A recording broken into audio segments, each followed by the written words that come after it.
Hello student. आज हम लोग डिस्कस करेंगे या पढ़ेंगे present perfect tense. Present perfect tense एक ऐसा टेंस है जिसमें कि दो हेल्पिंग वर्ब हैं। एक होता है हैज और एक होता है हैव। हैज और हैव दो हेल्पिंग वर्ब हैं। और ये जान लीजिए कि प्रेजेंट परफेक्ट ऐसा टेंस है जिसमें आपको बहुत ध्यान पूर्वक लिखना पड़ेगा। क्या कंडीशन है इसकी? कंडीशन ये है इसमें कि आपको अभी तक वर्ब सेकंड पढ़ाया और वर्ब थर्ड सेकंड पढ़ा और फर्स्ट पढ़ा है। और आज हम लोग पढ़ेंगे verb of the third form. इसमें क्या है, आपको हमेशा वर्ब का थर्ड फॉर्म ही लिखना होगा। चाहे आपका एक वचन हो जिसे सिंगुलर कहा जाता है या फिर बहुवचन हो जिसे प्लूरल कहा जाता है, तो आपको इसमें वर्ब का थर्ड फॉर्म ही लिखा जाएगा। और इसमें आज जान लीजिए कि जिस तरीके से हमने इसके पहले वाले टेंस में प्रेजेंट में पढ़ा और पास्ट इंडिफिनिट में हमने पढ़ा कि क्या रूल हुए, वही रूल इनमें भी 6 होंगे, वही क्वेश्चन वर्ड होंगे इनमें। बस अंतर इतना है कि आपको कहाँ हैज लगाना है और कहाँ हैव लगाना है, यही कंडीशन है। तो आइए हम लोग सबसे पहले इसके रूल को बनाते हैं, उसके बाद उसी के माध्यम से हम लोग पहले ट्रांसलेट करेंगे। ठीक।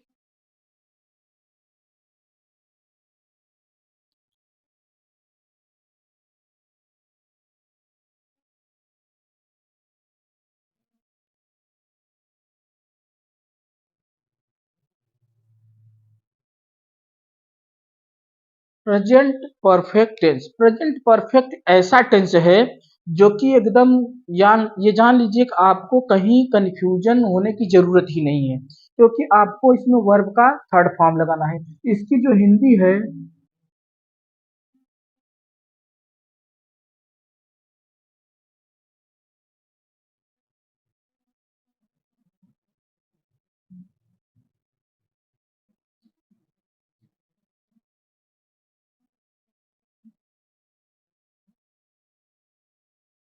इसकी जो हिंदी है चुका है, चुकी हूँ, चुके हो।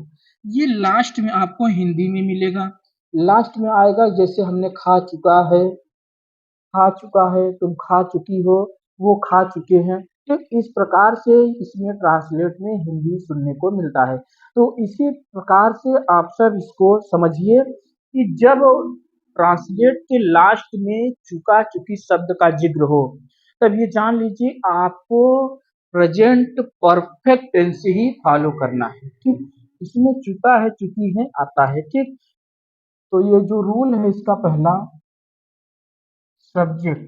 यस का मतलब सब्जेक्ट हम पहले से ही बताते चल रहे हैं, सब्जेक्ट प्लस है, इसके बाद है।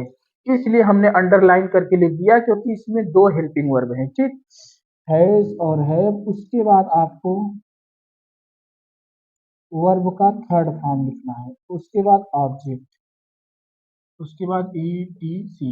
ऑब्जेक्ट और ईटीसी, ये हमारा पहला रूल हो गया जिससे हम लोग पॉजिटिव कहते हैं। ठीक।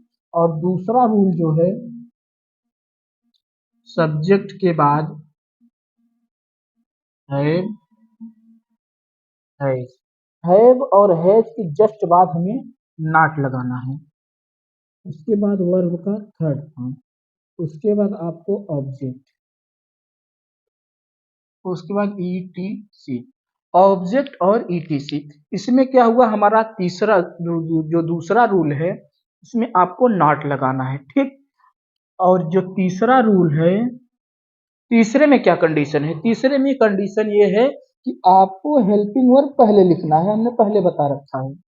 तो आपका है, हैज, उसके बाद आपको सब्जेक्ट अब लिखना है। और हैज और हैव के बाद सब्जेक्ट लिखना है, उसके बाद आपको वर्ब का थर्ड फॉर्म लिखना है, उसके बाद ऑब्जेक्ट, ईटीसी। जो यहाँ सब्जेक्ट हैज और हैव था उसको हमने यहाँ लिख दिया, और उसके पहले हमने हैज और हैव लिख दिया। सब्जेक्ट इसके बाद आ गया क्योंकि इसमें हमारा क्वेश्चन वर्ड है। ठीक। और जो चौथा रूल है उसमें आपको हैज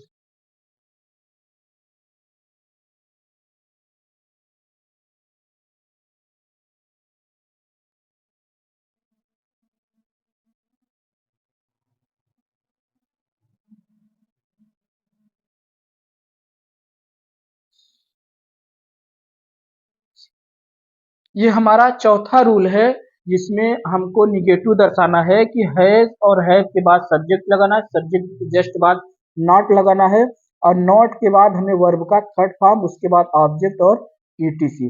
और जो पांचवा है हमारा रूल, उसमें क्यू डब्ल्यू पहले लिखना है आपको। क्यू डब्ल्यू का मतलब क्वेश्चन वर्ड। जो क्वेश्चन वर्ड ऐसे हैं जहां से वाक्य के बीच में आता है क्वेश्चन वर्ड, उसी को हम लोग कहते हैं क्वेश्चन वर्ड। ठीक, तो उसके बाद आपको हैव या हैज, हैव और हैज के जस्ट बाद आपको सब्जेक्ट लिखना है, उसके बाद आपको वर्ब का थर्ड फॉर्म लिखना है, फिर ऑब्जेक्ट, फिर ईटीसी और क्वेश्चन मार्क। ये हमारा पांचवा रूल हो गया। और छठा रूल जो है क्यू डब्ल्यू, उसके बाद है या फिर हैज, उसके बाद सब्जेक्ट, फिर नॉट, फिर वर्ब का थर्ड फॉर्म, फिर ऑब्जेक्ट, फिर ईटीसी। ये हमारा छठा रूल हो गया। यही 6 रूल हमारो फॉलो होते हैं किसी भी टेंस को ट्रांसलेट करने के लिए। यही है हमारे 6 रूल। अब हम लोग बात करते हैं ट्रांसलेट की कि किस प्रकार से प्रेजेंट परफेक्ट टेंस में ट्रांसलेट किया जाता है। क्या रूल हमने बताया उसी प्रकार से आपको सीक्वेंस में इसको सॉल्व करना है। आपको वर्ब का थर्ड फॉर्म याद होना अनिवार्य है। अगर नहीं याद है तो ये मेरा 100% दावा है कि आप इसको नहीं सॉल्व कर पाएंगे, क्योंकि आपको वर्ब का थर्ड फॉर्म याद होना अनिवार्य है।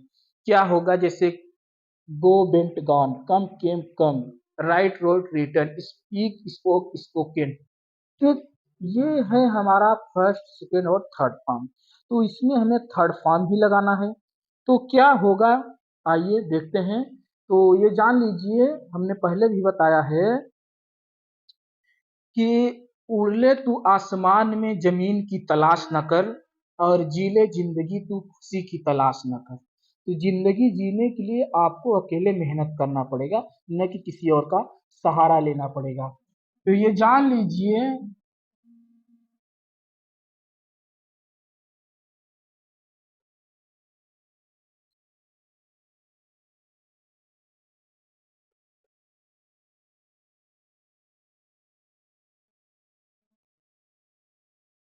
सीता अंग्रेजी बोल चुकी है।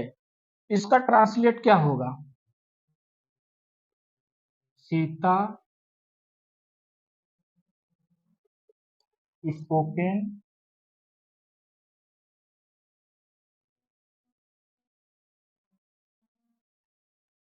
इंग्लिश। सीता अंग्रेजी बोल चुकी है, सीता स्पोकन इंग्लिश। ये हमारा गलत है। इसलिए गलत है क्योंकि इसमें हमारा हेल्पिंग वर्ब नहीं लगा है। तो इसका ये होगा, सीता हैज स्पोकन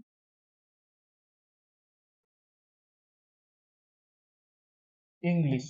ये हमारा ट्रांसलेट सही है।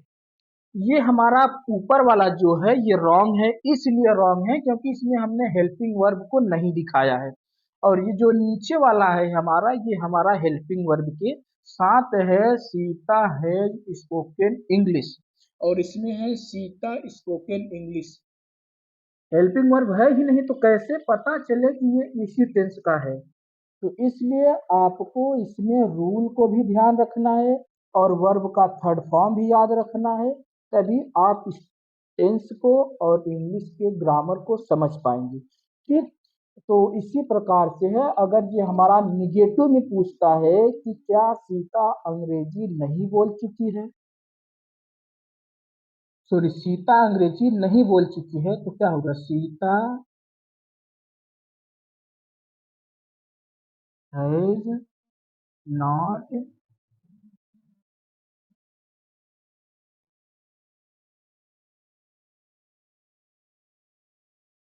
Sita has not spoken English. ये हमारा निगेटिव हो गया। ये हमारा पॉजिटिव है, ये हमारा निगेटिव है। अगर इसी को इंट्रोगेटिव में बनाना है तो क्या होगा? तो पहले आपको यहाँ हैज लिखना है, उसके बाद सीता लिखना है। सी हैज सीता स्पोकन इंग्लिश, और ये हमारा क्वेश्चन मार्क। ये हमारा तीसरा रूल है जिसे हम लोग इंट्रोगेटिव के नाम से जानते हैं, जो क्या वर्ड से स्टार्ट होता है। क्या दो होते हैं, एक क्या बीच में आता है उसकी इंग्लिश जब हम लोग लिखते हैं तो वाट लिखते हैं, और जब क्या पहले आता है तो उसे हमें हेल्पिंग वर्ब के माध्यम से ही लिखते हैं। अगर इसी का निगेटिव आ गया,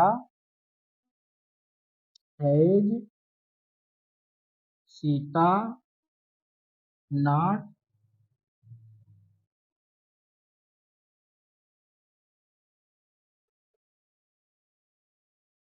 has Sita not spoken English, क्या सीता अंग्रेजी नहीं बोल चुकी है?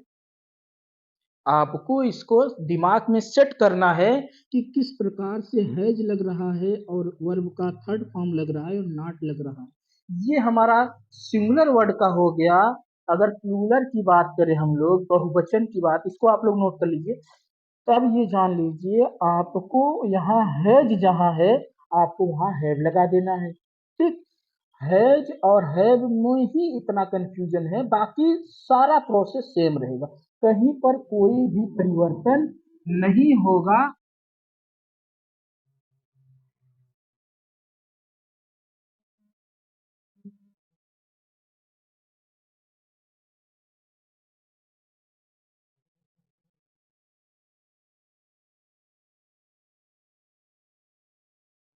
ये था हमारा सिंगुलर का। और अब हम लोग बात करते हैं प्लूरल का, जिसे बहुवचन के नाम से जाना जाता है। जैसे मैं अंग्रेजी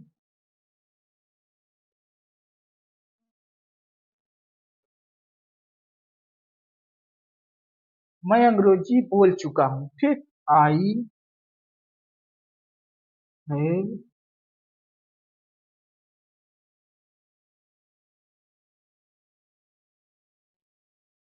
आई हैव स्पोकन इंग्लिश, मैं नहीं बोल चुका हूँ।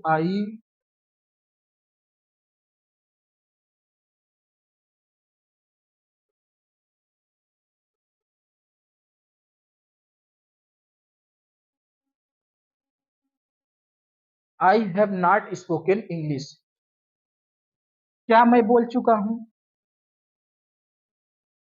हैव आई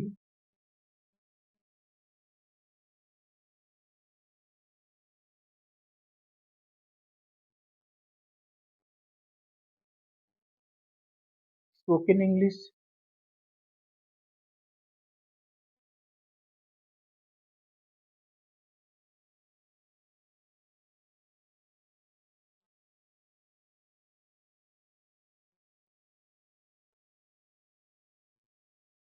क्या मैं नहीं बोल चुका हूँ?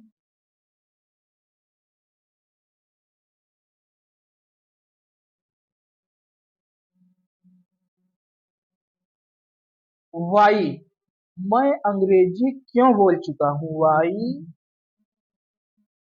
Have I spoken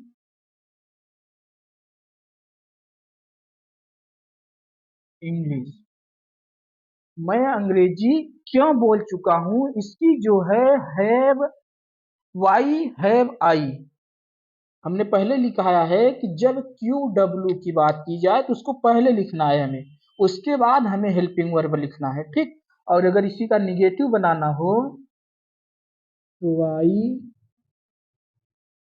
have I not spoken,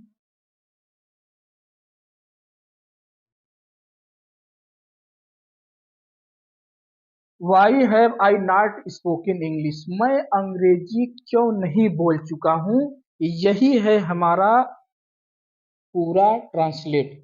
इसी प्रकार से आप लोग अपने से ट्रांसलेट को रिवीजन करिए, जहां ना समझ में आए वहां आप हमें कमेंट कर